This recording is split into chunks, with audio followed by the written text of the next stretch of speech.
What is going on, y'all? It's your boy Roliver Queen. It's the Comics Code UH-Thority. We are back, and the lineup is looking a little different today. It's just me, the original member, but Elvis and AJ are not here. They're both busy. But the homie Prime Gundam decided to come through and help me out, which I appreciate. So Prime, once again, reintroduce yourself to the channel. Guten Tag, mein Dude, and Konnichiwa, Frauleins. It's your least favorite shit poster, Prime Gundam. Happy to again to help my boy out Raw in the Comics podcast here. Word, word, word. So I know we're in a little bit of a time crunch, but we have a lot of topics to sort through. So let's jump right into it. So this MCU book came out. It's legit, and we've gotten a lot of juicy tidbits from it. One of the first ones we'll talk about is Feige reportedly, well, supposedly not being responsible for the failing MCU shows. So long story short, the quote went along the lines of, there were certain representatives for those shows, but those people were not checking in with Feige, and that's probably the reason why a lot of them did not turn out so well. Like I think we mentioned it last time we were together. A lot of those shows, I think maybe out of all of them, one or two are good. The rest of them have been either mixed or just bad. So that caused I don't want to say it caused a little bit of an issue on social media, but it's a good conversation point to bring up.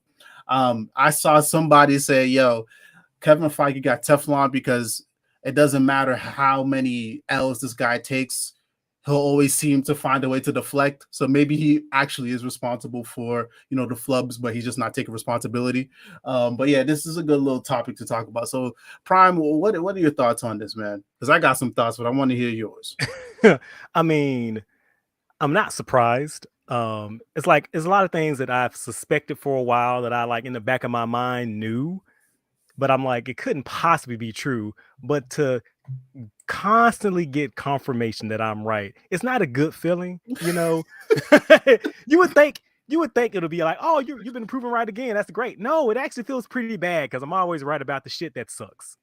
And this is just quite telling of those shows because I haven't read the full quote or the full passage from the book, but it was essentially all these cooks in the kitchen running these shows with no plan, fly by night, pitched together, and they were treating the television show like a movie with like I said, pitched together scripts and shit, and it's like, oh, we'll just fill it in as we go along, and I'm like, that's not how you do television. I mean, maybe y'all were very successful in the House of Mouse with how y'all, have your choose your own adventure movies in the editing room.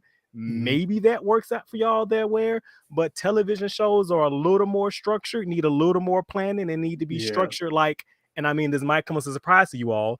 TV shows need to be structured like TV shows to be successful and not just really badly broken apart movies.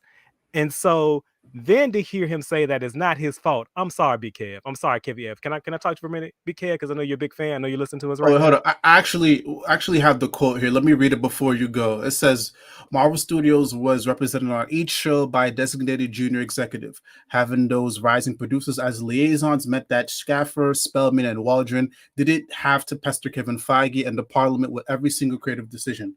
But it also eliminated a key step in the Marvel method: close scrutiny by Feige. So that's my fade. The buck stops at you, dog. You can deflect and put your middleman and your yes man between you and accountability all you want. Like you threw Victoria Alonso under the bus, and he threw her under the they set her up for that position. Who is she? Who is she again? Give me just context again. I've been kind of out of the show loop a little bit. All right, so I'm gonna try to give the TL done read. So Victoria Alonso was one of the executives who had been with Marvel since Iron Man, Okay. and her role had changed several times. But I want to say that she was a film producer, and I want to say her purview was, I want to say special effects, because I remember a lot of people at the special effects houses were upset with her and her regiment and how they were dictating things, and she was threatening blacklist. I could be wrong. I could be mixing her up with somebody else, but I remember her name coming up a lot when talking about some of the issues with the VXS and visual effects and post-production. And so they created a position for her, and I'm trying to remember what the position was that didn't I don't think it had visual effects in the title of her role.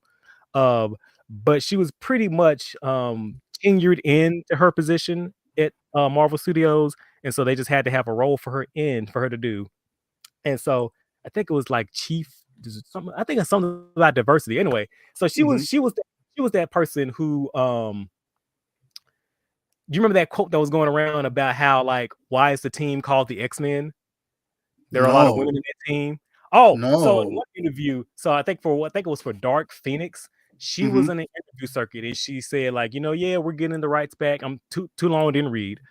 She said, yeah, we're eventually getting the rights back. And she's like, that term, the X-Men, is very outdated. There are a lot of strong women in that team. I'm paraphrasing. Oh, I vaguely remember this. Yes, yes. That was her. She said that.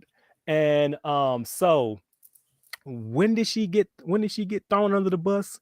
Well, anyway, they said that she was fired, and they said that if she violated her breach of contract because she was producing a film, I think it was Amazon. It was something that was one of her passion projects, I think. Mhm. And they said that because she was advertising it, that was a breach of contract and just tossed her under the bus. Damn. And I think that she was one of the people put in her position to insulate Kevin Feige from his bad decisions. So they were able just to Mm. put them onto her. Mhm. That's just my theory. I don't have anything to back it up other than just observation and speculation. Mhm. But I feel fairly confident in that. Damn. That's pretty fucked up. Lord of mercy.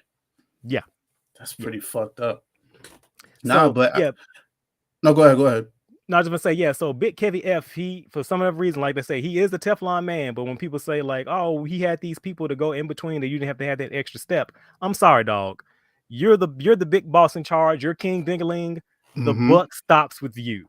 Every Yeah. decision, ultimately everything that has to go off, you should have had your eyeballs on it. Like you just can't let the inmates run the asylum, as it's so for the TV side of things.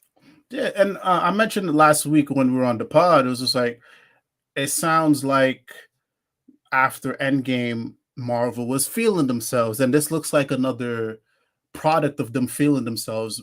Again, let's just say this is true. Mhm. Feige, was not involved, and he kind of just let everybody run amok. I think this is another example of feeling themselves. It's just like, well, we doing good already. Why do I need to step in? Let me just let these motherfuckers do what the fuck they want to do, and whatever happens, happens. That Mhm. this clear sign of feeling yourselves. And now all of a sudden, we find out, oh no, they just ran the asylum, and Feige was not involved. No, I don't know. But again, if this Sheer is fucking true, hubris. sure. If this is true, sure. Bad move, but sure. But I'm also not buying it as well because again, for the longest time, who's the name we always hear whenever it comes to anything MCU? Kevin Feige, Kevin Feige, Kevin Feige. This thing here, Kevin Feige. So I'm 50-50. I do believe it. On the other hand, it's just like, it could just be a case of, yes, you were still in charge. Yes, people were still, checking in with you. You're just off the ball. The bubble's bursting. Right. Two things can be true. You are 1000% right. So maybe he did have a look, and maybe they just think, like you said, they were just feeling themselves, that sheer fucking hubris, thought that they could do no wrong, their shit doesn't stink, and just any decision they have, as long as it has the Marvel Studios name on it. And I think that's what we're running into now. They think that Mm-hmm. anything that just says Marvel is a guaranteed $1 billion, people are going to guarantee give us these Rotten Tomato scores. And no, you don't. Entertainment is I forget who said this, but entertainment is a lot of it is what have you done for me lately? Like it doesn't Mm. matter. It doesn't matter if like, oh yeah, we had like 3 really good seasons of this show. If your last season sucks ass, then your whole show is gonna suck ass in the fans' eyes. Yep. So gotta stay on your game, man. Gotta stay competitive and gotta keep that consistent quality up. And to be fair, Big Kevy F, Kev, I know you listen to the show. You're a big fan of us. And maybe it's time for you just to take a break, bro, because you've been in that driver's seat for a long ass time and you're getting that road hypnosis. That's all I can just basically say. Hey, and I'm gonna give Kev his credit too. I'm gonna give Kevin, everybody else. It's not just Kev, but everybody else that was involved. I'm gonna give him their credit. I was just thinking about this on the way home the other day. The run that the MCU had is Unparalleled. crazy. Unparalleled. From Unmatched. Iron Man to fucking Endgame. That is a crazy run. That's unheard of. That's I don't know how many movies or properties in between, but that's impressive. And then for you to keep going on top of that, yeah, at some point, you're gonna run out of steam. At some point, there has to be somebody else that can take over. Whether it's for a short amount of time, let the homie sit back and kick his feet up. And Right. maybe, also I'll backtrack a little bit. Maybe that is it. Maybe after Endgame, Feige was legit just kicking his feet up, and he was just like, "Yo, I'll let you guys run the show." Maybe that was it too. Because again, just had that crazy run, and maybe he just wanted to just relax a little bit. Because hey, listen, everything falls on his shoulders. That's the price of being the man in charge.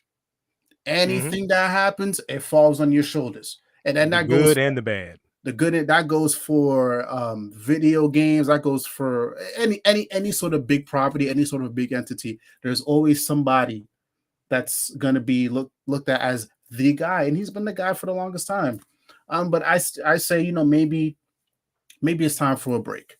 Maybe he's off his rocker, and that's fine. Nobody can blame him. Like, I consider that run of MCU some of the grandest times in media history. Like, I from time to time I go back and I watch a good chunk of those movies because they're so good. But at the same time too, hey, what we've gotten post Endgame, it's not great. It's to the point where just like, I'll say this: I saw the writing on the wall after Endgame. I saw the writing on the wall. I said, you know what? This is the pinnacle. This would be great if you guys just stopped here and now. But they didn't, and I understand why they didn't. But listen, we already seeing them kind of backtrack a little bit, like we spoke about last week. They're kind of restructuring things. Instead of it just being movies chopped up into episodes, they're actually taking the time to get showrunners in these shows. So it's like a properly planned out season or multiple season show versus just like a one shot. One shots work in comic books. One shots don't really work here in the MCU, and that's fine. And maybe this is the road to redemption. Maybe this is it. Who knows? Right. And like I say, no one's ever going to take away what Kevin, like, feel how you feel about those movies. There are going to be streets and studios named after that man for how much money and how much he's done for Hollywood as an overall business. But like I said, the obvious dip in quality cannot be denied. Like, I still see some of the MCU stands. They're like, "Oh no, the movies are the same." Nah, bro. No. Nah, bro. They not. Like, what is it? I think the only good MCU movie that I've watched post Endgame was like Doctor Strange 2. Like, I really enjoyed that one, but I do not like that movie. I don't like that movie. I watched it twice. Oh, this is the same bad. And I think the other one I enjoyed the most also was Spider-Man No Way Home. It has its issues. Yeah. It's not perfect, but I enjoyed it. But everything else after that, I'm so happy I watched it on bootleg. I'm so happy I did not pay money for that bullshit. Because I still have not seen Love and Thunder. I me still haven't neither. seen Black Widow. I still haven't seen what else has come out. Eternals. Did you watch Eternals? Eventually. I I saw feel like we're Shang-Chi. missing.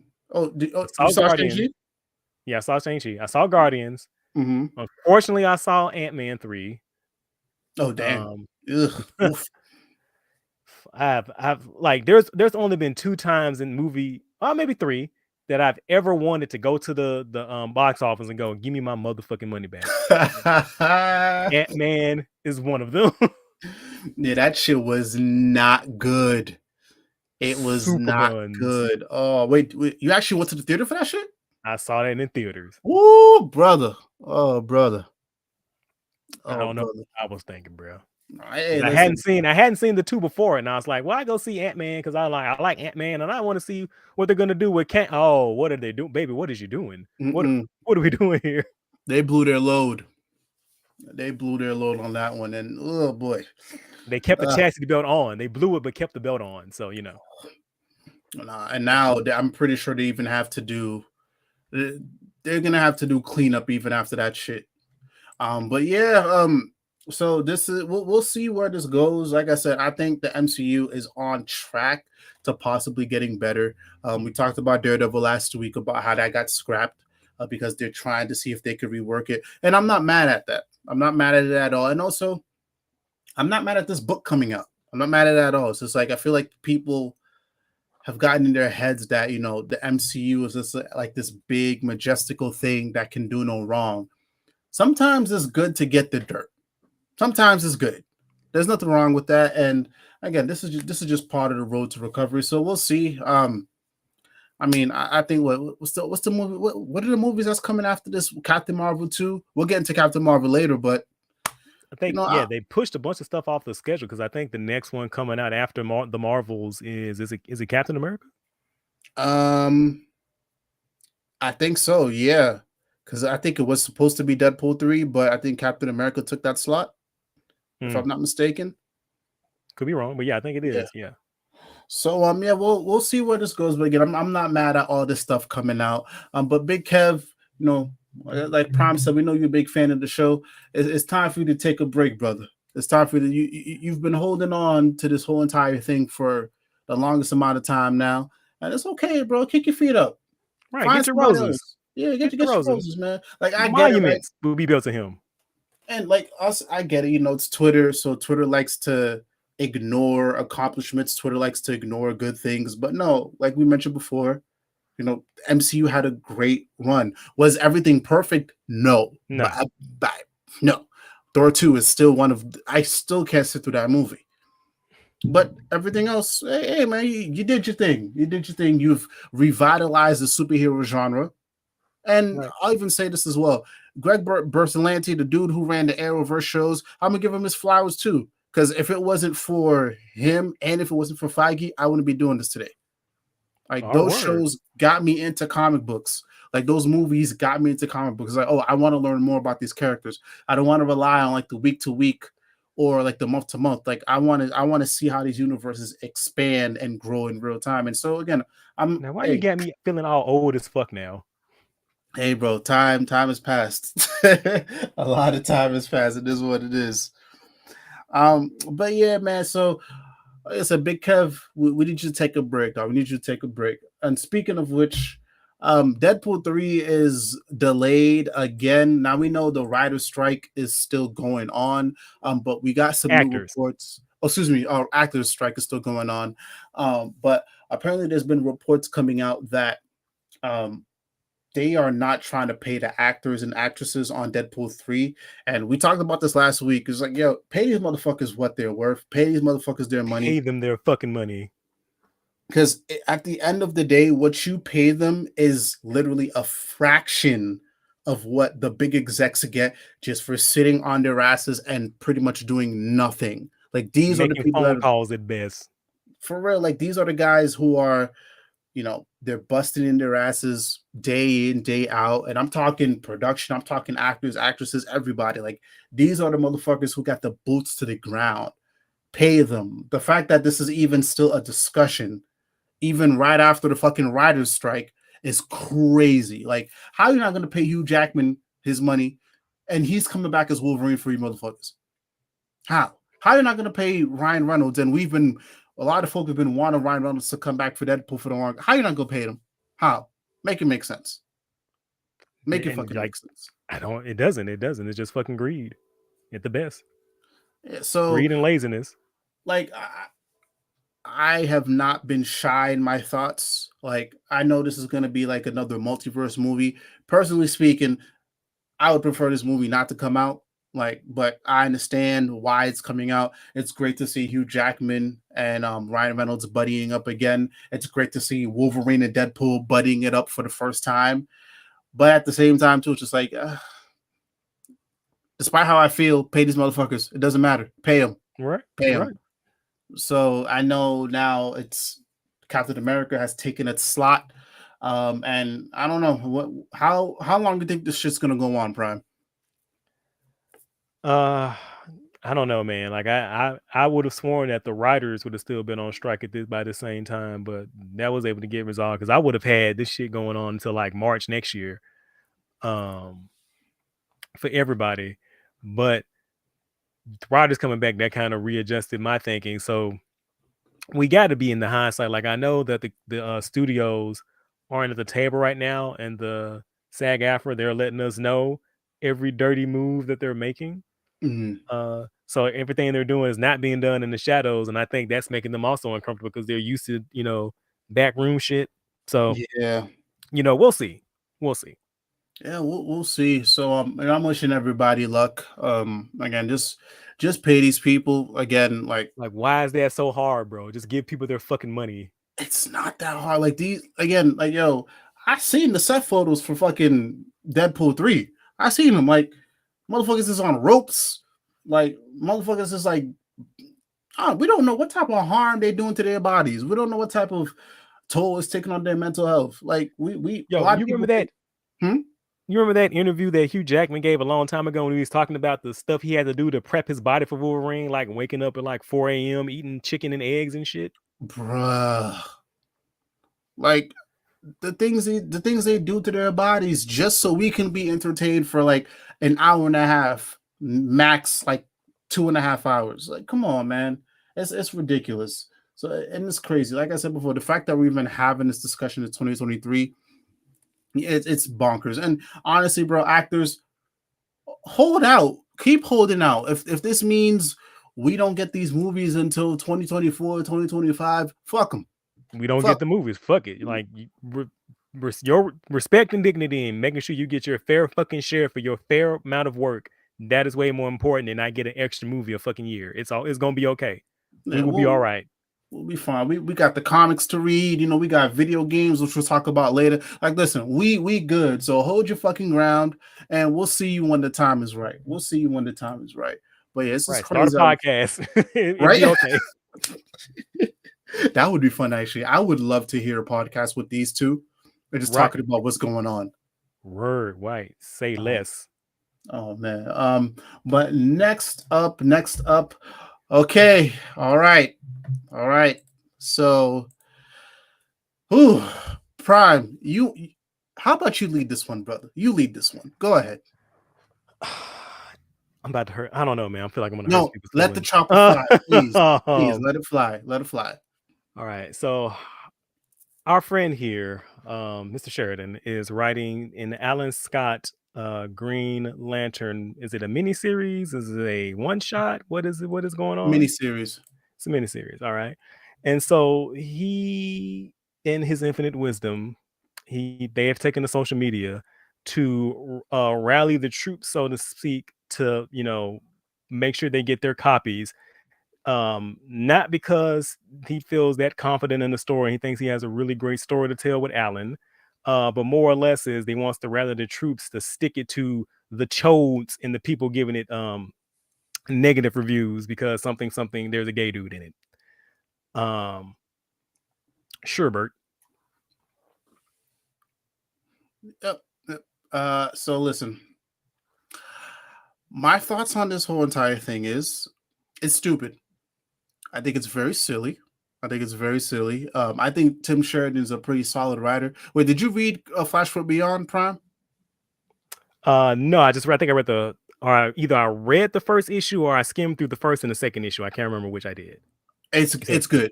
It's Jeff Johns, it's Tim Sheridan, and Jeremy Adams. And oh, was that the one where Thomas Wayne was trying to figure out why does the universe still exist and it was like a murder mystery? yes, Yes, I think I read. I think I read some of. I read a lot of that.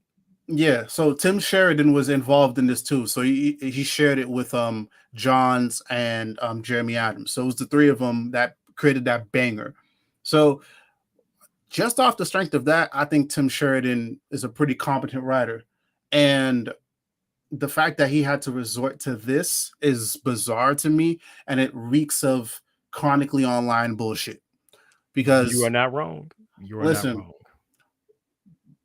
what is it? Alan Scott being gay is not news. Like I remember 2 or 3 years ago, back in Infinite Frontier, when that was brought up to the forefront. I was like, oh, okay, that's cool. Like, that's fine. I have no issues Yeah. with this. And yeah, Like, the only maybe. thing I remember coming out about that when it happened was there were some Mhm. people who were a little confused because they're like, "Wait, we thought it was the New 52 Earth 2 Alan Scott that was gay." And they were like, "No, no, we're making main universe Alan gay." And I remember I forgot who was the writer or the editor of that.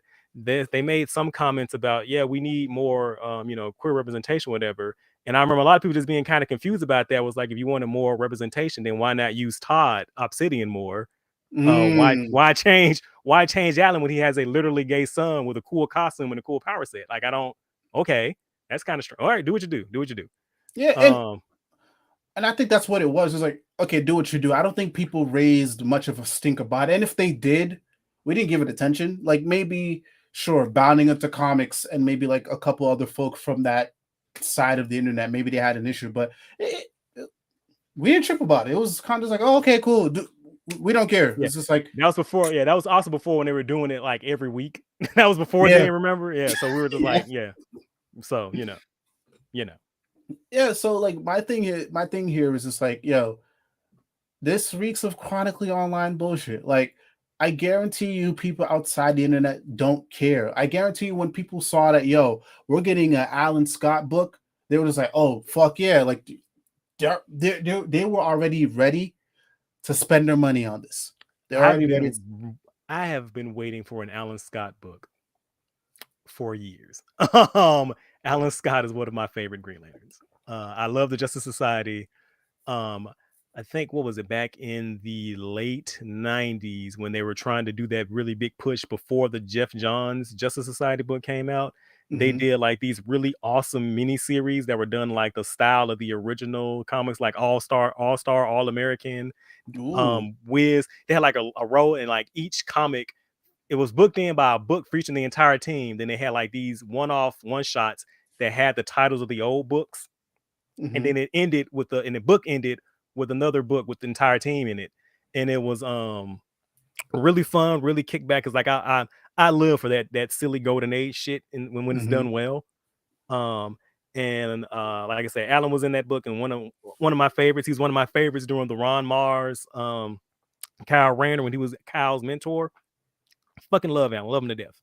So I've been waiting for a book forever, and Mr. Sheridan's behavior online has made me not want to read the book. uh,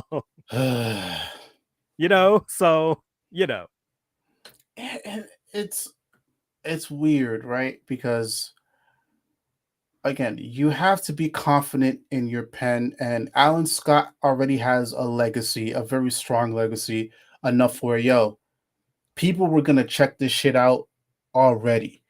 And for you to just go and antagonize a group that really doesn't need antagonizing. Like, I guarantee you, if Sheridan didn't go out and do this, they were still going to be mad. That's the thing with that crowd, right, right? That's the right, thing with Comics exactly. Gate. That's the thing with bonding into comics. That's the thing with those right wingers. So, like, you can expect the reactions. So if you can Predict them, in fact. predict them, if you can predict the reactions, what sense is it just for you to go and antagonize them? And then you knew, Jim Sheridan knew what he was doing was some fuck shit, because he even limited the replies. He knew what Mhm. he knew what he was doing. He And knew like what you he was said, doing. and it's so frustrating because like he's not untalented. He's a He's pretty decent not. writer. And I always say, let your work speak for itself. It's like, so because when it annoys me when I see people and the way that they advertise or the way they, talk about their books, it's never about the confidence of the story. It's rarely ever about the confidence in the character or any ideas they have.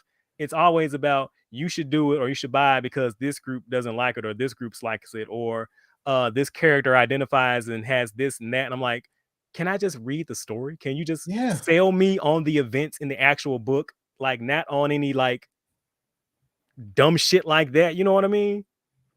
Yeah, no, I know exactly what you mean. And it's crazy that this is still a trope that's being used.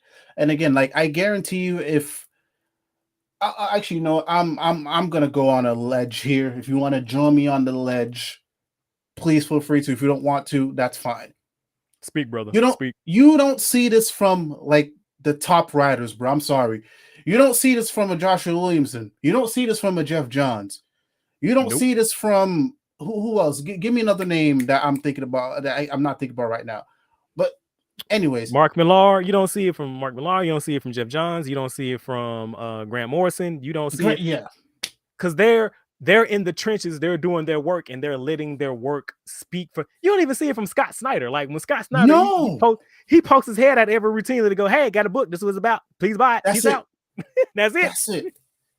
Poke your head and talk. Like the most they'll do is go on podcasts, and then they'll maybe like spoil the book, but they don't. Right. They don't. And you know what they do? You know what they do? Mm-hmm. They talk about the book. They talk about the story. They talk about, oh, I had this idea. They talk about wanting to engage with the reader and engage with the fucking material. Why is this so?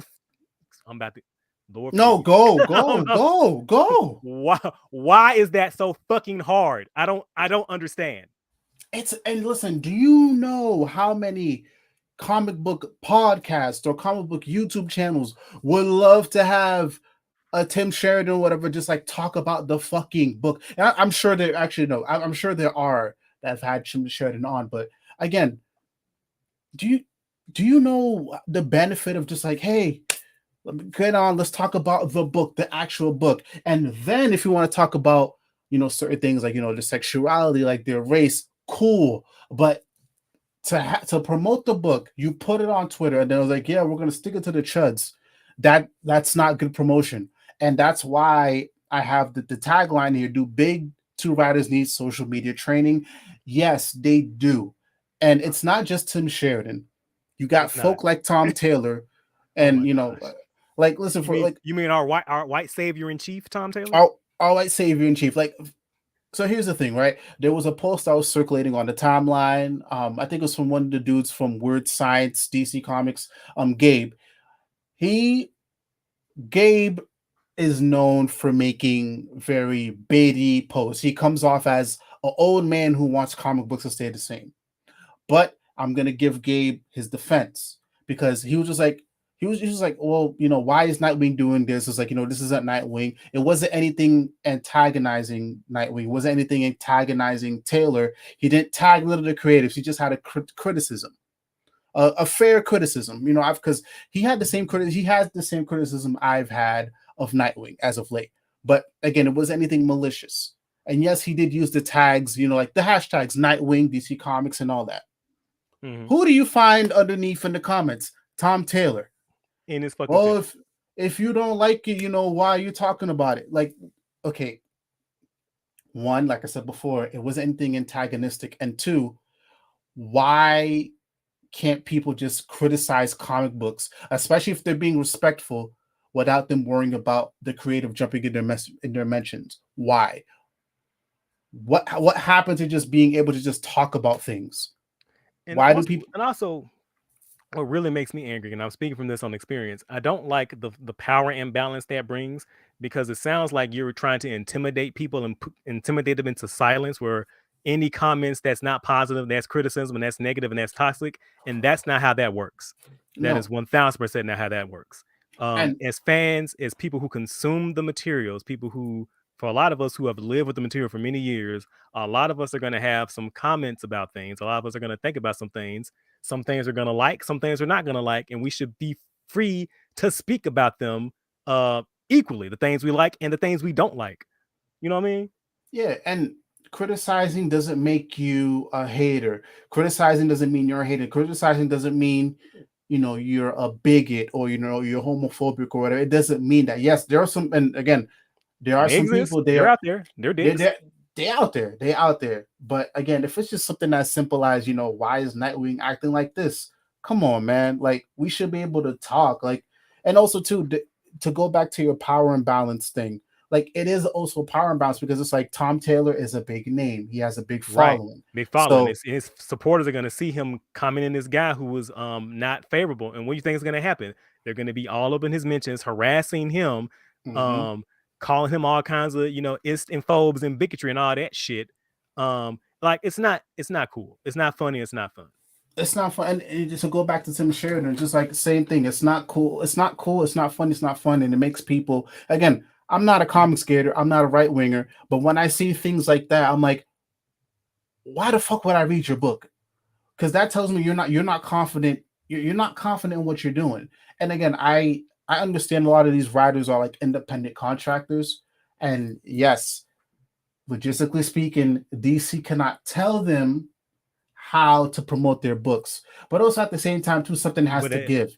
right, because also in that case, then maybe take that you're a DC Comics writer out of your bio, or also maybe have a separate account, have your writing account, and then also have your personal private account where you can, be your authentic self, but also know that when you are presenting yourself as a face of a company, as someone who works for a company, anything that you say and do could also be perceived as representing that company. Yes. And you also know that anytime that you're talking with somebody online, you are talking to a customer or a potential customer. Mm-hmm. Um, and need to also remind you all that comics is not a necessity; it is a hobby. Like we don't have to buy your books. You know what I No, mean? we do not. And to backtrack a little bit, just like what is wrong with, hey, let's just say somebody gets contracted by DC Comics, and in that contract is like, hey, I don't know, maybe there's a more professional way to word it. Don't be a dick online. Don't antagonize people online. If people feel the way about what you're doing, let them do that on their own merit. Don't go there and poke the bear, man. Right. Don't Don't go engage. there and, You don't have to engage. Right. like like I said before, you can expect certain corners of the internet to act how they're going to act, but don't sit there and be like, haha, we're gonna stick it to them. Because now, as much as I don't like them folk, I'm not mad at them folk for reacting how they choose to react. I'm not mad Right. at the fact that, when I go on YouTube, I see a video talking about the actions that you took. I'm not mad at it because why you went and poked at it versus, hey, I have a comic book coming out. Please go support it. And if those motherfuckers are mad because they went and opened up the context without you saying anything, okay, all right, that's different. But again, Right. I think we're getting to a point where it's just kind of getting ridiculous right now. Hmm. And it's not just Tom Taylor, it's not just Tim Sheridan. It's a lot of other creators that are falling into that same trope. Like, guys, you can promote your comic books just like a Without being a regular deck. dick. It's not that hard. But like I'll say this: will I check out issue one on on digital? Sure. I'm already reading two Green Lantern books. I don't have the most history with Alan Scott, so I'm not too enticed. But well, I'll check it out just to see what's going on. But I do have two other Green Lantern books to read, and I'll say this too: like I did enjoy the little bit of Alan Scott we got at Infinite Frontier because he was pretty prominent in that book. I thought he was cool. But again, when writers do things like this, it turns me off. I'll be honest too. I don't know if I've mentioned it here on this channel, but one of the main reasons why I stopped reading Nightwing, even though I held on to Nightwing. Nightwing is a character I love. I've loved Nightwing since I was a kid. And once I started reading DC Comics in 2016, I stuck through Rick Grayson. I stuck through the ups and the downs. Tom Taylor really pushed me off the book when the whole thing happened with Duke Thomas, where he kept going back and forth with the fans about, oh, Duke Thomas, how come he's not on this cover? Oh, wait, is somebody in Prime? Oh, you back? Okay. Yes, I'm here. Oh yeah, okay. Perfect. I don't know why what happened since you left and came back. But anyways, yeah. I was such a big fan of Nightwing, and Taylor had pushed me off because he kept going back and forth with fans over Duke Thomas not being on the cover. He wouldn't stop to the point where he may not think of it like this, but a lot of black folk look at it like this. He was pretty much comparing Duke Thomas to a dog. What's the dog's name? The bat, Ace. Ace. bro. It got so bad to the point where he was comparing Duke Thomas to Ace, a dog, and I was like, Like I say, okay, I'm bro. not surprised. Our white savior in chief there. That's on brand. I That is said, on you brand. know what, bro? Like, as a black man, that rubs me the wrong way. And two, I always say this when it comes to big creatives, and this isn't just like them. This isn't me like dick riding or anything. Tim Sheridan Tom Taylor, Scott Snyder, any writer that's writing for like a big two character, they are automatically on a different stratosphere. They are not on the same level as me or you on the podcast or any other regular Twitter user. There's a certain level of professionalism you have to take. And I think at some point that line has been blurred where the I think professionals, it's been erased. yeah, that's fair enough. Yeah, it's been erased. Like we're seeing it now with comic book creators. We're seeing it now with just like any other type of creative where we're like musicians. It's like you are here, you are a certain level. You don't have to interact with us. You know that, right? You don't Right. have to. Right. Like I say, if you really have to, you can have your professional front facing account. You can have your private account for your family and friends where you can shit post as much as we shit post. Yeah. And like I said, like normally, because like I say, I don't think Sheridan is a bad writer. And like I No. say, Alan Scott is one of my favorite characters. I would have checked this book out. As I say this, as I'm looking at my Alan Scott DC classic figure on my shelf here, I would have checked the book out. But because of how you acted online, you just lost the cut. I'm like, no, I'm not buying that shit. I'm Yeah. good. And I'm good. these things and these things happen. Like there's been plenty of examples of writers just like turning away people because of just their actions online. Because it's like, well, I'm not mad at somebody who thinks like, well, if the writer is acting like this online, is the character gonna be like this in the book that I'm reading? That's Right, a right. Because I can guarantee you, bro, for every one person that's vocal about or tagging or saying in the YouTube video, I'm not supporting this book, I'm not buying this book, I guarantee you there are 8 people that is not saying that are also not buying the book, who would Mhm. have probably bought the book. So why would you go ahead and do that? But again, I think we do need to see some change at some way, shape, or form. Like I get it. These guys are independent contractors. Legally, DC cannot tell them how to handle the social media accounts, but also at the same time, too, like I said before, you guys are helping shape these characters' legacies. You guys are writing these characters, and what you're writing affects the overall continuity, and also it affects the bottom line, which is something that these companies they care about deeply. So Mm-hmm. I don't know how that's gonna look. I don't know how it'll play out, but something has to change. And again, Tim Sheridan is not a bad writer. I loved Flashpoint Beyond, and maybe I'll go back and check out some of his other works. But right now, I don't know. I'm not interested. Like I'll check this out digitally just to see what's up. But you already set yourself up for failure. But I'm sure the book will do fine. It's Alan Scott, and people have been wanting Green Lantern to come back, but we'll see how it is. But again, something's got to change. Something's got to change. Moving on, things changing. Remember how we were just talking about that book that came out? Another one of the excerpts was talking about how Brie Larson um, has been disillusioned with her time as Captain Marvel. A lot of that has to do with just like the online backlash she received. Just to give you guys the too long to read version, while she was doing the promo for Captain Marvel, the first one, she made a comment about how the movie reviewers or something along those lines, there were mostly white men. How come white men are the ones that, are dictating, like movie reviews and all that stuff? And since then, it has been a fucking shit show. Like, I have seen this in real time, and I'm sure Prime, you have seen it as well. The amount of videos, the amount of vitriol, the amount of just like nastiness that has come from Comics Gate, right wingers, rage bait YouTubers towards this woman for saying something that really isn't that serious has been insane. Now, my stance on this whole thing has been like the Tim Sheridan thing. You are in a different stratosphere. You don't have to pay attention to any of this stuff. Brie Larson is a movie actress. She's making buku money. She don't need to pay attention to anything that's happening. But also at the same time, I had a revelation over the past week as I was reading this. These people are human too, and a lot of this vitriol has been going on since when did Captain Marvel come out, bro? Like 2018?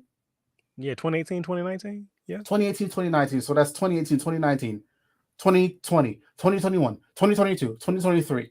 Video after video after video, comment after comment after comment, content after content after content. there's no way that some of it didn't fall on her timeline or fall on her feed. And I do think a lot of what these reports are saying is true because they are coming from credible sources. So it sucks. It sucks. But at the same time, I'm not mad at it. I understand Brie Larson is a human being. And if if this leads to her, not returning for Captain Marvel 3, which I doubt, because again, money talks. If it really is the end, I'm not mad. I'm not mad. Because again, you can only take so much abuse. But what are your thoughts, Prime? I really feel like they set this poor white girl up for failure. Because they put her in that movie and they said, "Oh, you have to watch Captain Marvel because it's an integral part to understanding Endgame," and it really wasn't. Mm-mm. Um, and also they. So here's my thing, man. The movie made $1 billion, right? Mm-hmm. So can you explain to me why it took so long for the sequel to come out, and why has she been turned into a co-star in the sequel? Like, what the fuck? Mm. Like that's not good optics, as the kids say in the street. So I can understand, because also I feel like maybe they were going to push her to be the next face, the next Tony Stark, but That was the plan. for whatever Remember, reason, remember after Endgame, the talks was like it was supposed to be her, Spider-Man, and Black Panther as the new faces of the shit. mm-hmm. But Yeah, I know yeah, that yeah. might have fell apart because of Chadwick. But yeah, she was supposed to be elevated.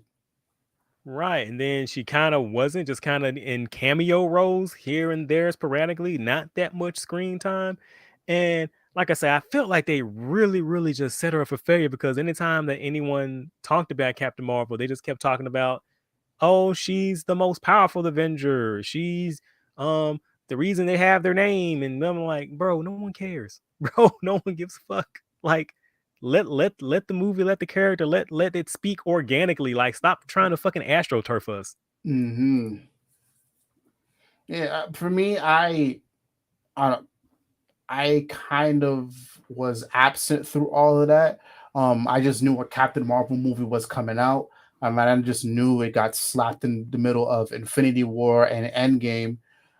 But yeah, I didn't see it like that. And I thought Captain Marvel was a pretty decent movie. It wasn't anything spectacular. Right. I thought Uh, it was just I thought it was just fine. And I felt really upset that I had to defend the movie that I thought just okay, because people are like, this is the most dog shit movie. And I was like, no, it it's not. wasn't. It's And not. I'm like, then I got to sit back like, y'all got me defending. Look what y'all got me doing. I'm defending this mediocre ass movie. How dare y'all? Yeah, it was like it was just your typical regular Marvel movie. Like nothing special, nothing crazy. And yes, I can understand like why people may have felt disgruntled because yeah, you don't really have to watch this to get Endgame. But at the same time, also, it is what it is. You watch the movie. The movie made $1 billion, and at the end of the day, like no human being deserves that. Mhm. No human being deserves that type of vitriol. And like they've even gotten so far to say as Brie. They've gotten as far to say Brie Larson is ugly. Are you fucking shitting me? I don't Are think they smoking the drugs? like she is fine. Like I watched Fast and Furious. Like I went and I saw this shit in theaters. Let me tell you something. Brie Larson on the big screen. Listen. I already got in trouble for making a tweet like a month ago about Wonder Woman. But let me tell you, something was going on in my pants when I saw Fast and Furious on screen and Brie Larson was on screen. Brie Larson is Well, fine. I'm gonna say I don't know. I don't think I wouldn't say she's that fine for me, but she is a very attractive woman. Um, Yeah. I wouldn't say no if she rolled up to me in the bar. I wouldn't push that away. I wouldn't be like, nah, I'm good. No. No. And I'd be like, it's what you talking about? and I hate how it's like you can tell like a lot of like the vitriol is like forced. It's just like a lot of people who are fans of the people that are like headlining this vitriol. They're just regurgitating the same shit. Like they can't come up Hmm. with like their own coherent thought about why they don't like Brie Larson. You ask them why don't you like Brie Larson?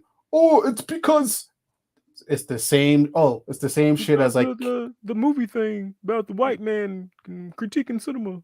I was Okay, like, what else? so you don't have no other critiques? Like, did she harm you? Did she say anything about you or your family? But Mr. Dipshit YouTuber, Mr. Dipshit YouTuber is one person. You are your own person. Again, why do you have an issue with Brie Larson?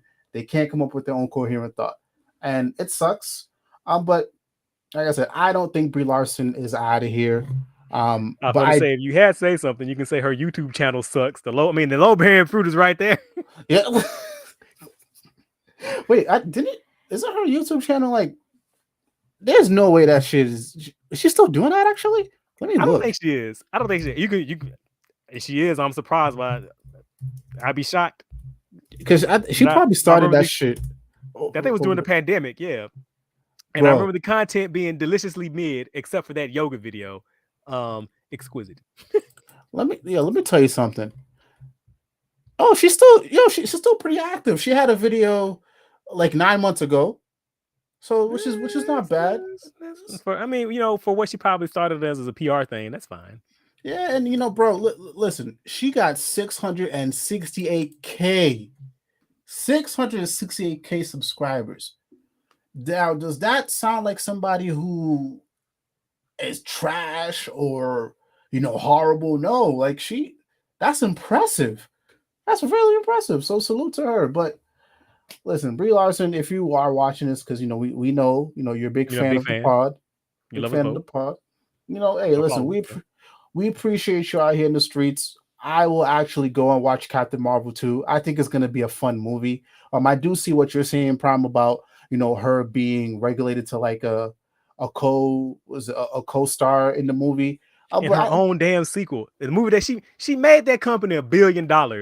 And she's the third bill in her own fucking sequel. Come on, dog. It's crazy. Listen, the optics on this are a little crazy. Actually, hold on. We got some comments here. They found another actor, Rachel Ziegler, to pump out vitriolic bullshit. Yeah, that's very true. That's very true. Because I've seen her face more than I've seen my face these last 2 months. Yeah, and it's even gotten so bad where they're saying she's out of playing Snow White, which I don't think is true. I think it's just Sherbert. Yeah, just like Kathleen Kennedy's gonna get fired any day now. Oh my, listen, Kathleen Kennedy should have been fired like 5 years ago. 5 years ago. Listen to these motherfuckers. Listen. How much money she's made Disney? They're going to build a statue of her and put that shit in fucking Lucasfilm front doors. Goddamn it. Like, listen, like we always say this all the time, but a lot of this online bullshit, it doesn't translate into real life. Now, I can see a situation where Captain Marvel 2 sells a little bit lower, because again, they haven't been able to promote this movie. But here's the thing. Again, we can expect this, right? They haven't been able to promote this movie due to the strike, right? And all these other things that's going on. We're still recovering from the pandemic. If the movie performs lower than what the first movie did, the first thing they're gonna say is, "Oh, it's because of Brie Larson. It's because of this. It's because of that." That's not 100% true. Brie Larson is not out here, wilding out. She's not out here being a shitty human being. It's just like the circumstances. And who knows? Maybe the quality of the movie is not up to par with the first one. That could be a thing too. But again, when it comes to those types, they're always gonna like omit certain information. But there's a lot of like key factors as to why this movie may or may not sell how it did the first one. Context is the internet's kryptonite. Oh God. Oh, that's Twitter in a fucking nutshell. That's YouTube in a fucking nutshell.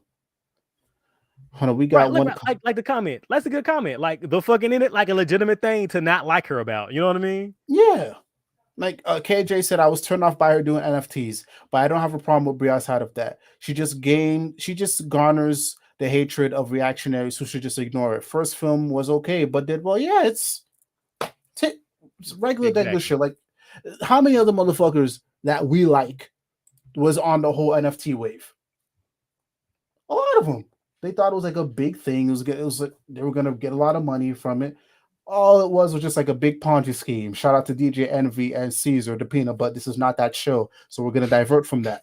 But yeah, to close this topic, I don't know, Brie Larson. I don't want to see you go. I don't want to see your fine ass go. But if you do decide to go, I'll follow you for in Fast and Furious 100%. But yeah, I'm excited for Captain Marvel 2. That has to be one of the more fun and enjoyable trailers I've seen in a very long time. And I want to see how she bounces off with the other two. What is it, Miss Marvel and Monica Rambeau? So I'm excited, man. So I'll definitely go, throw some money at it, and we'll see how it goes. If it's bad, it's bad. If it doesn't sell well, it doesn't sell well. But I don't think it's to the merit of, oh, it's Brie Larson just as the forefront of why it doesn't do well. And again, like I said before, and I don't know, these videos tend to pick up steam after the live stream. If you're one of those guys that are constantly behind Brie Larson and you can't come up with your own coherent thought about why you dislike her, fuck you. If you're a comics gator who's been making a shit ton of money off the back of her name by putting out just a bunch of shit content after shit content, fuck you too. Let people be. She said nothing wrong. I don't know, Prime. Did you think she said anything wrong with that statement she made a couple years ago? What was the exact quote? What was it? Was it about like a wrinkle in time or some shit? I don't Yeah, know. It's like, who cares? Who cares? Who cares what she said? Like, who cares? Do you really, like, honestly, like, sit down and look in the mirror? Do you honestly care that she said she doesn't care what critics think about this one movie that didn't do well anyway? Like, yeah. we always leave that part out. Like, that movie financially did not do that good, and it wasn't that really a good movie. I found the quote. It said it went along the lines of this. Moving forward, I decided to make sure my press days were more inclusive. After speaking with you, the film critic Valerie Complex, and a few other women of color, it sounded like across the board they weren't getting the same opportunities as others. When I talked to facilities that weren't providing it, they all had different excuses. To them, a call for expanded access to opportunities for women and people of color in a traditionally dominated by white men is not only an insult, it amounts to a threat to take away what they consider theirs. I don't see anything wrong with that. I mean, what's the problem there? She's not wrong. She's not wrong. And again, here's the part that gets me too before we leave this topic. For the amount of time people have been saying this, white people need to use their privilege to do better. You actually had somebody of stature, a well-renowned actress, like use her voice to try to make things better for black folk or people of color, and this is what you do to her. Crazy. It goes to show that a lot of what you guys think you want, you don't really want. You don't really want it. Just being parrots. Just being parrots. But again, we'll see where this goes. I'm here for Captain Marvel 2. So Spider-Man 2. So Prime, I know you played Spider-Man. I did not. I still have yet to play the first one. But how are you enjoying it so far, brother? All right. So at this point now, I got the game on Saturday after it saying it was going to be here on Monday. So it was a welcome surprise for me. And I'm about 30 hours or so in. I have only done the opening Sandman mission and Sandman side mission that comes directly after that. And I've just been, swinging around the city. I'm already like level 30 something and haven't really engaged in much of the story content because I've just been swinging around doing web tricks and stopping random crimes like real life Spider-Man. I'm sorry, like comic book Spider-Man. And okay, so I don't know how much of this is recency bias, and I don't know how much of this is me being a Spider-Man simp, but this is one of the best games I've ever played. Really? Okay. They've refined the combat. They've kind of a little bit overhauled the combat from the first game, so there's a lot more modes of expressions because they've updated the gadgets. They've added different special abilities, and they changed the cooldown timers for some stuff. And the swinging feels a little bit better. And I would say so far that I'm in, this really does feel like a peak Spider-Man game. And that's crazy because the first game was a peak Spider-Man game. So this shit is wild.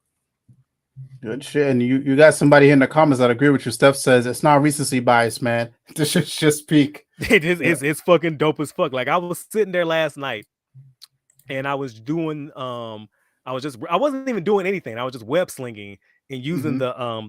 the web glider to glide around the city and seeing how far I can get with just using the web glider. And I was able to, using the glider and currents, I was able to traverse the whole city without launching a single web. And I was just sitting there all like, this is the best shit I've ever played. um, just having an absolute fucking blast.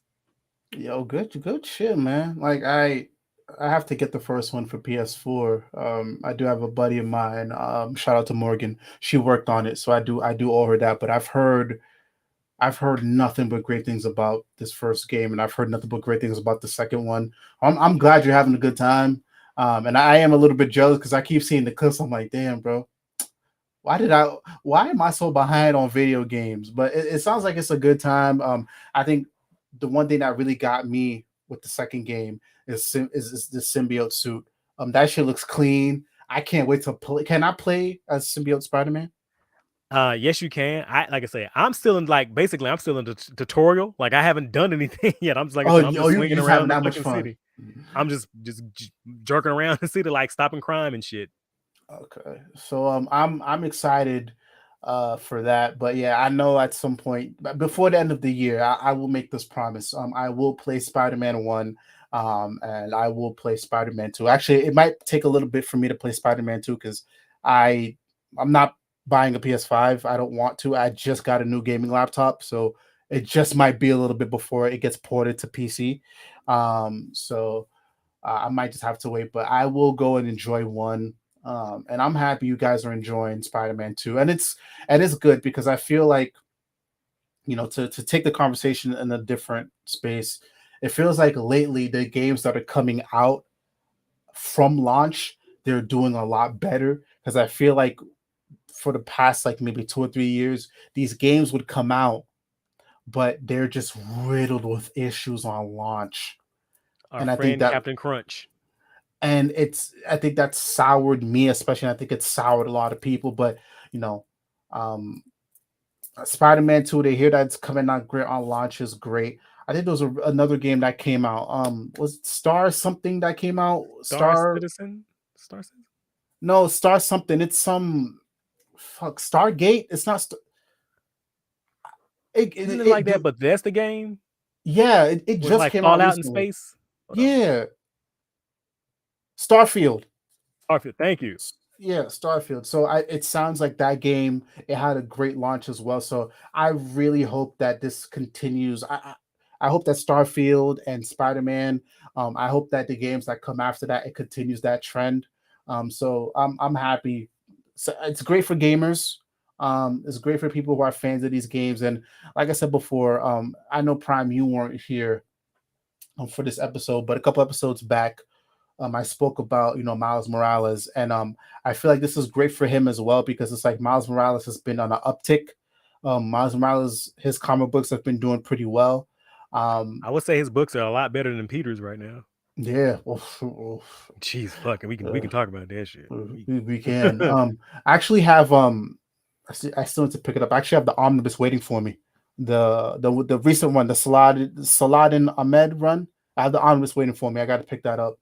Dope, But dope. yeah, it's good to see that Miles, especially, he's been on the uptick with the video game, with the movie, and now the second video game. So that's great for him. And I'm happy that Peter Parker fans are eating because I know you guys have been struggling for the longest time. Shout out to I'm in, Amazing Spider-Man.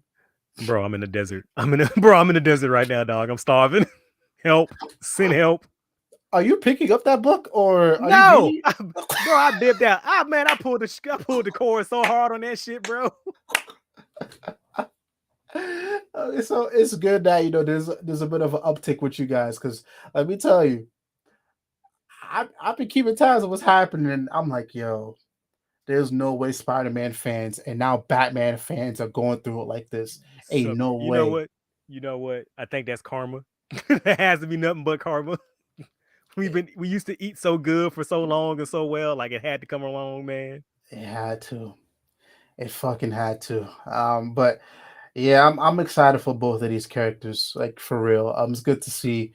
And yeah, I'm excited to finally dip my toe into it. And I mentioned it last on the last episode I did with AJ. Um, yeah, I'm here for Hickman's Ultimate Spider-Man. I know I That didn't get a chance to talk to you. Yeah, yeah. Actually, talk about that, Flo. What are your thoughts on that? Go ahead. bro. All I saw was the cover, and I saw the synopsis, and I was like, I had a single tear roll out of my eyes. Like, this is the Spider-Man book I've been waiting for, bro. And yo, Like it's not. adult Peter doing adult Peter things. Oh, Hickman, you beautiful bastard. And here's the icing on the cake. It's fucking Chichetto doing the art. So you know that shit. Oh, Oh, Papa Bliss, Papa oh, Bliss. praise Zordon. Oh, this is. Oh, Oh, we have been saved and delivered from oh my salvation. god. Oh god. Listen, this is gonna be my first Spider-Man book that I actually read. Oh This man. the I think this Venom doesn't really count as Spider-Man because Venom is like in his own thing, but like the only Spider-Man adjacent thing I've read and that collected was Venomverse, like the very first one that came out back in like 2018 or 2019, and I fucking loved Damn. it. I need to go back and read it. But yeah, I stayed away from Spider-Man up until now. So Hickman will be my first introduction. I'm excited. And if there's any other runs that I need to check out, Prime, feel free to let me know. And people in the Of comments in course. the chat, feel free to let me know. Of course. Always. I'm always good with a recommendation. Yeah. But yeah, speaking of video games, a lot of you guys were able to check out my stream where I just tested out gaming for the first time. Yeah, I played the Tekken 8 beta. I apologize in advance. I know the video quality was not there. I decided to use Melon, which is the streaming platform, to host it. I think I may need to tweak some things on it because I'm not used to playing video games on there. But I had a fun time, and I will try to tweak some things later on to see if we can get it running better. But I had fun. This is the Tekken 8 beta. This is the last day. I got it for $10. I paid for some random nigga on Discord to give me the fucking code, and it was worth it. My computer didn't die, it didn't go to shit. It's fine. But I had fun. Tekken 8 got to be one of the best games I've played in a very long time. As you Oh guys word. know, I'm a big Tekken fan, and this felt more explosive. Like the I don't know, like the how do I'm not good at describing gaming terms, but just like the the way the graphics move when you hit people, it just feels like it's such like a immersive game. Like it hits, you really feel like you're fighting. It's almost like anime style. That's the best way to describe it. You know how like when you see an anime, like it's people punching each other and like people get slammed on the floor and all that. It's like that. It's like that. Dope. Fucking So dope. I and it runs smoothly. Oscar is my main, and I was able to like naturally move from the Tekken 7 version to Tekken 8. Yes, there's some new things I need to get a hold of, obviously with the brand new game, but um I don't know, man. This is like the most fun I've had gaming in a very long time. And also too, this is the first game I'm running on my laptop. And again, my laptop is running fine. Sure, I may hear like the fans blowing, but it again still not bad. I didn't suffer no like frame drops or none of that shit. Like this is just it's good. And I know the game is coming out in January, so I'm saying this now. I didn't say it before. Um, Once I hit 600 subs, I will be taking a break. And during that break, my main priority is figuring out how I can properly stream games on this channel and on Twitch. Yes, I'm going to be on Twitch, and I want to start with Tekken 8. I want to start with Tekken 8 because I don't know. I like gaming. I'm not gaming on console anymore, so this will be a great way for me to like put out more content, and also for me to just like continue on gaming because I love gaming. I'm a stealth gamer. I don't do it as much, but when I do it, it's fun. But yeah, Prime, are you a Tekken player at all? Not since my college days, but I do enjoy the Tekken when I can. Yeah, it's fun. It's fun. So If you don't want to get it like at launch, because I know it's going to be a shit ton of money, but if you want to wait till it's discounted, so far I'm having a great time. And yeah, somebody mentioned it too. Oh wait, hold on. Actually, hold on. My bad. I gotta answer this comment. Steph was in the chat, and then I did get folded by some dude called Dry Smashing. Irony, the irony. I did get my eyes handed to me. And also I got this other comment. KJ said you was cooking on the beta. Can't wait to get it. Meanwhile, been grinding on Street Fighter 6 World Tour and playing S2. Good shit, good shit. And KJ said checking out your Twitch will be great to see you there. Yeah. Yeah, I'm excited to get into Twitch. I'm excited. I know that's like a very active and rabid community, so it may be a little daunting at first, but you get it, homie. I'm excited. Thank you, brother. But yeah, I think like I said, this is the last day, so I don't think anybody can get their hands on the beta. But I think I'll probably play a little bit more before bed because I still do need to cook. Yeah, guys. When I left the stream last time, well, a couple hours ago, I still didn't go cook. I just got ready for the stream, but I will go cook after this. But yeah, Tekken 8 was awesome. Please, go check it out when it comes out, and I'm here for it. But yeah, guys, I do want to respect Prime's time, and I do also want to go out and cook when I go out, but stay in and cook. But yeah, thank you guys for checking us out. Prime, I appreciate you so much, brother. I know it's typically not even just the both of us here, but I appreciate all your help, man. So thank you. No problem. Anytime, man. And I appreciate you. Like I say, I appreciate you thinking about me because, like I always say, I'm just some random ass dude. So thank you for thinking of me to join you and for this recording today. You need to stop calling yourself a random ass dude. I don't think you realize like the pull you got in these streets. Like you were one of like the first people I started talking to when I first got into like Toku, like the comic book side of shit. Like, bro, your name carries weight, brother. Your name carries weight. You are not a random. Your name carries weight. Oh, I'll take your word for it. I appreciate that, Doc. Yeah, so I'll give you the floor, brother. Go ahead. I'm putting your Twitter page up here, man. Go ahead and promote yourself. All right, so I'm Prime Gundam. Like I said, I'm your least favorite shit poster. You can follow me on Twitter and Instagram at Prime Gundam, where I talk about my random musings as well as post pictures of my collections and post pictures of my cats on Instagram.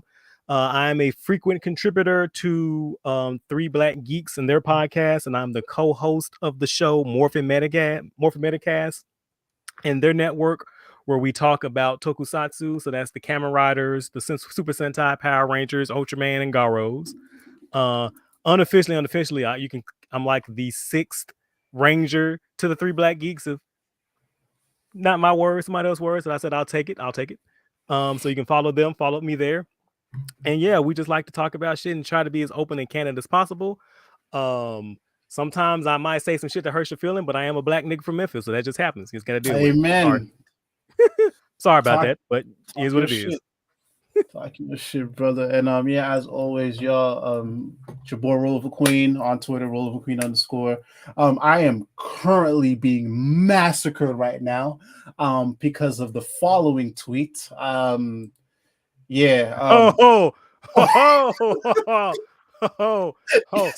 you wrong though? Were you wrong though? I'm not wrong. I know I'm not wrong. So this tweet recently got picked up by since we're here, view post engagements. Yeah, Mighty Keith. I guess he's a pretty big YouTuber. So once he caught wind of this tweet, my mentions have been in shambles. And yeah, as you can see, it's bad because you still got motherfuckers in his mentions talking about my tweet. So I'm currently getting roasted on the timeline right now. But for good, compared to the last time I was roasted via the Wonder Woman tweet. Hey, you stood your ground though, homie.